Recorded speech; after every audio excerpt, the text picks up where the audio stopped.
everyone, magandang umaga sa inyong mga mami. Tayo po ay magluluto na naman ngayon ng gulay. Bali, ginisang gulay na may dahon ng malunggay with bagoong. Ayan. Dahil tayo po ay nagtitipid, ito lamang po ang kaya nating iluto.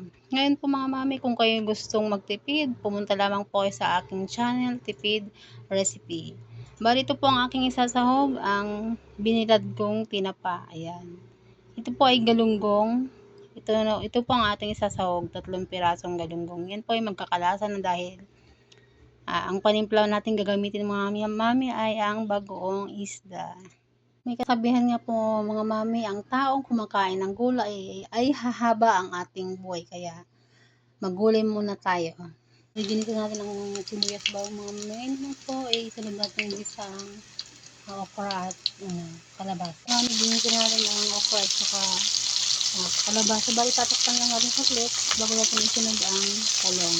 Tignan natin muna ang talong. Tapos po isunod natin ang sitaw. So saka ito natin pagkatapos ilagay natin yung sahog at saka lalagyan natin ng tubig at saka bagoong pampalasa. Ito ang ating ilalagay mga mami, fish sauce. Yan, lalagyan natin ng bagoong na gulay. Para po sumarap ang ating gulay. Pagkatapos na yung lumpia at lalagyan natin ng bechin. Mga mami, lalagyan po natin ng bechin at saka titimplahan po natin kung tama sa panlasa at sa pagkakulat sa panlasa mga mami, lalagyan po natin ng konting magic syrup.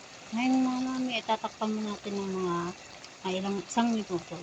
Bali malapit na pumunuto ang ating ginisang gulay na with bagoong. So ngayon mga mami, saka natin lalagay ang dahon ng malunggay. Ngayon naman po ilalagay na natin ang dahon ng malunggay. Bali po ipailalim natin ang dahon ng malunggay para ito ay maluto. Ayan, luto na ang ating ginisang gulay na may bagoong.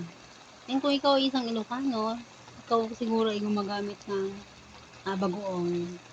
Ayan, pwede na po tayong kumain. Thank you for watching.